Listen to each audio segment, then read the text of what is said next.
Welcome back to Nismology, and today I will be changing the fork seals on my 600 CBR RR. Let's get this done. First time ever changing fork seals. I watched quite a few YouTube videos on it, so I think I can get it done. People have done it without the special tools that they say are kind of required, but I mean, if you don't have the special tools, then use what you got. So I use what I got. So basically, we're gonna get the bike up. I'm gonna use my engine hoist, and we're gonna go over the top, and we're gonna pick it up. I want to say here, this piece here. So I'm gonna use a ratchet. I got a freaking tie-down strap. So I'm going to use the strap to go around this and just pick the front of the bike up. And once it's up, then I will just get the front wheel off, and I'll take the calipers off. I'll probably take the calipers, just loosen everything before I get it all in the air. So I'll get that up. And then once that's done, then I'll undo a few other bolts. And then I'll hit these top. Pretty much they're like clamp bolts there. You can see down in there, that one there. We got that one. And there's these two on top. And also there's a C-clip that's in here that needs to be taken out. So we'll take that clip out.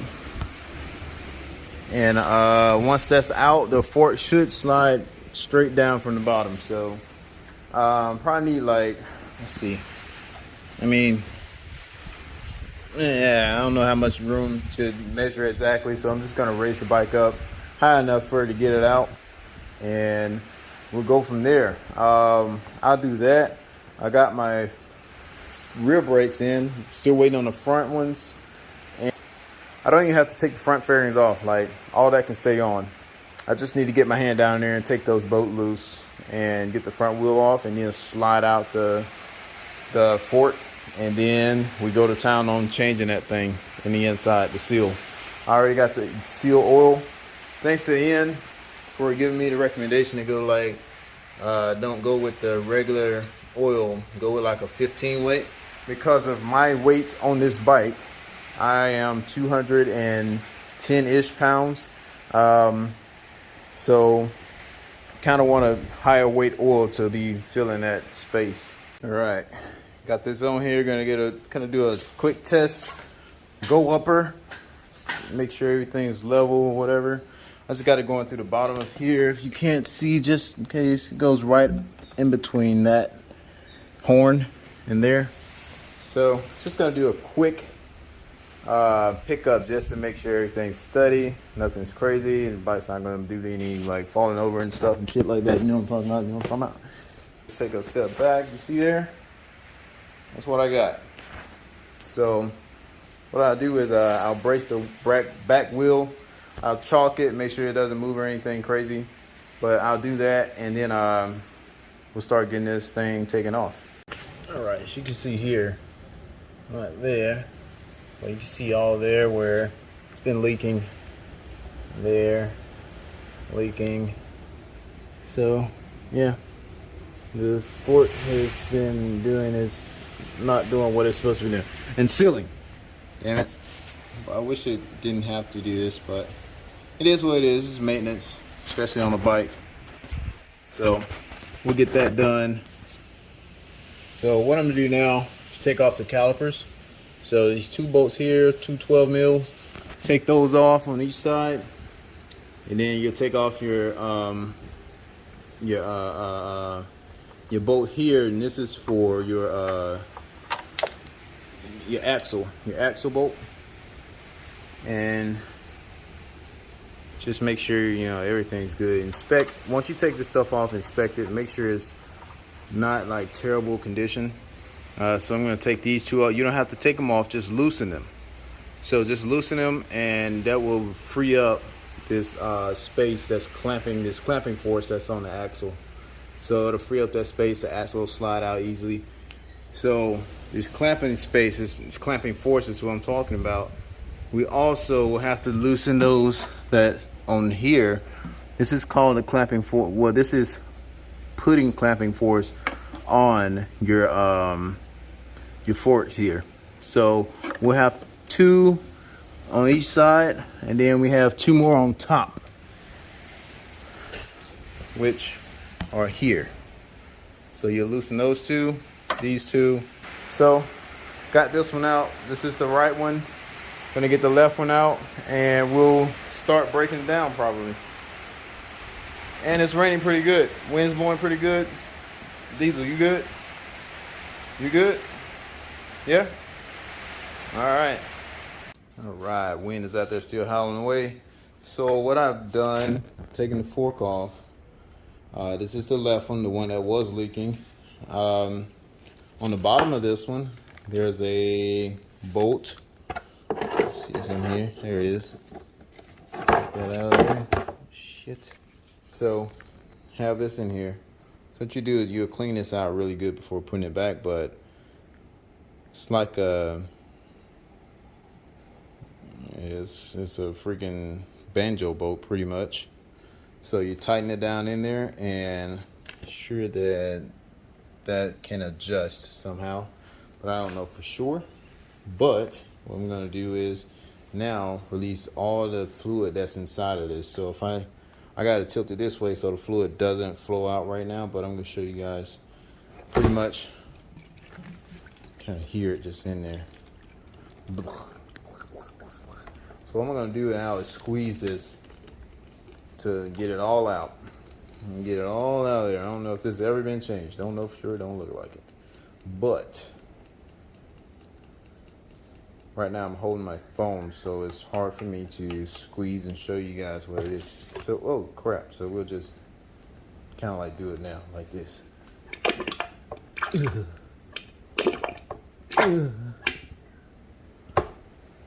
Just keep going. All right, got this apart. So before you take that apart, you got one step. Once you take this dust cap off, and the top of this piece, see that recessed area there? It's going to be a C-clip. Take that clip out first, and then you can pull the rest of the shaft out as like a slide hammer action. Just slide it out. All right, so what I'm doing now is cleaning the inside of this. If you can see down in there, it was much more dirtier than that. Cleaned a lot of it out with this brake cleaner, and I've used degreaser. So want to get it as clean as possible and trying to get some of the corrosion around the top of this off. Once I finish that, I'll maybe try and clean out the outside of this. I've already sprayed it with degreaser, so we'll try and get this as clean, and then we will dig into the shaft portion of this. All right, now that I got everything pretty much kind of back together, cleaned up, not back together, but cleaned up. What I'm gonna do now is I put a little bit of silicone spray in here. I've cleaned that out inside pretty good. So I'll let that spray get down there, let the rest of it come out if it wants. But that's it. So what we'll do now is get ready to put the seal in. Before we put the seal in, once you put the seal over this lip, you kind of want to put maybe like a piece of tape, wrap it around so the seal doesn't get cut on the lip, just to make sure that it doesn't rip it or anything like that. So we'll put a little tape on there, and we'll reassemble everything here. So that, and a washer, and then after the washer goes the seal, the bottom seal, and then after that we'll get the dust cap put on. So let me put that in. We'll slide this in first, put everything back together like it was, and then slide it into the fork. All right, I'm gonna show you my little setup that I have, which really my silencer came in handy with my GTR. So I showed you that we have that bushing that sits inside of here that slides down into that groove there. If you see that, you see that little, let's see here. All right, like right there. You probably can't see it, but yeah. But there's another bushing. The other bushing that goes down in here. So once it's down in there, all you have to do is just slightly press it together so it's kind of like a small C-clamp, I want to say, bushing style. But once you get it to start to go down into this hole, Then you get your washer here. Just slide it over the top of it. Clean this off because I don't need any. And once you put the washer on, I use my silencer. You can go pick up the tool that actually works for this. I chose to use a silencer. Or you can go to your local hardware store and find something that goes around same diameter as this pipe, which as you can see here, we're pretty close. So we put that on, I put it around the washer, slid it over it, and I got these 2 pieces of wood and just tapped ever so slightly down onto that. So next, I have to put in the seal, which here's my seal kit. From all balls, no walls. So you take that out. Has it in there for the 600 CBR, 900RR. So pretty much those years and the bike. Got that there. Got a sticker, and we got the kit. So this is the dust kit and the seal. All right, we're making it. So I made my own special tool. I got some tape, and I got some F4 tape. Put the F4 tape around the sharp edge of the exhaust silencer, and I'm gonna wrap it around on the inside so it doesn't come off. Gonna lower it down to that seal, and as I tap the seal down, that will keep the seal from being broken. So let's try that. Hopefully it doesn't break. Seal in. Got the dust cap on. So the way I did that, just to recap from yesterday, I was trying to get the seal put onto here and to get it to seat in the very bottom of it, but I can get it all the way down as it should. So I went to MakeMan, and it's exactly the correct diameter of the seal. So here's one of the seals here, and it goes right around that lip over that seal, that the one that you want to hit, the one that you want to hit with. So you don't want to smash in the middle part of this. You want to get it around the outer edge of it so it'll go right down in. Because this part here is pretty much kind of rubbery, flimsy. It's where that tension spring rides in there. So you don't want to hit on that one. So this one goes right around the outside edge of this. I got this, and I had to shave it down around the outer part of this just a little bit. So I grinded it down, and after tapping it in, it went all the way in flush. So made this for 90 yen. 90 yen. So I made that. I put the rest of it together. So I put the seal in, put all the pieces that went back together with it, and now I am going to fill it with the oil. Honda recommends 475 milliliters of oil to go in there. So I got my oil over here, got my measuring cup here, and as I stated before, I got 15 weight just because of my weight.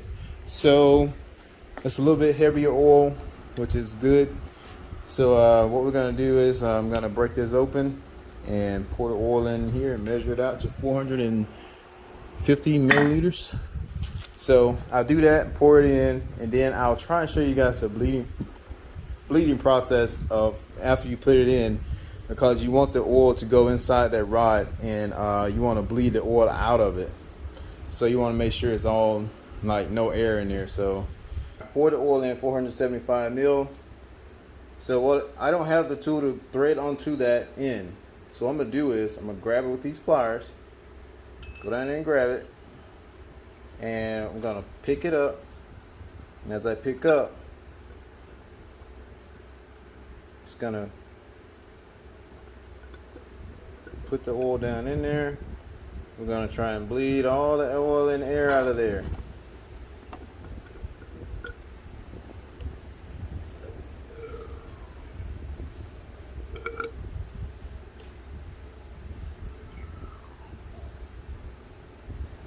See how it's coming out now? I don't know if you can see it now, but there was a lot of air in the beginning. Then I'm going back down. You see how it's coming? There we go. So this is getting all the air out of this.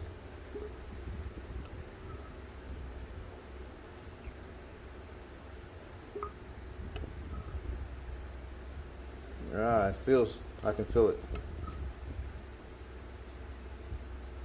There we go. Come on out of there. There we go. I think we're done.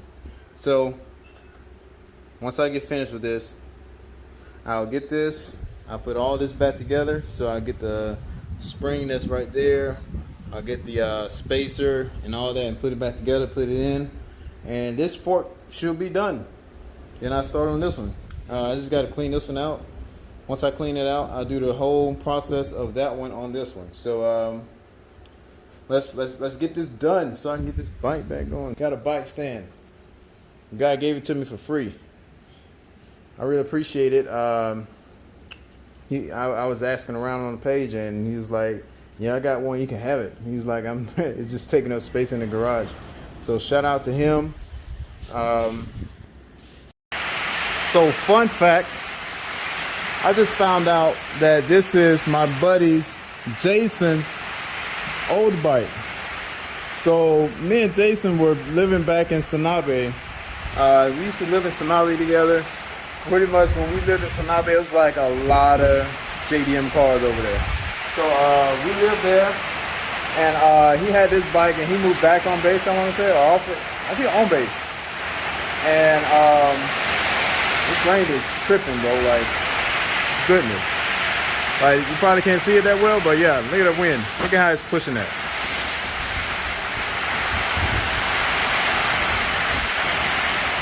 He just messaged me. He was like, where'd you get that bike from? He's like, and then I told him, I was like, yeah, that guy. And then I was like, yeah, he had brave fairings before.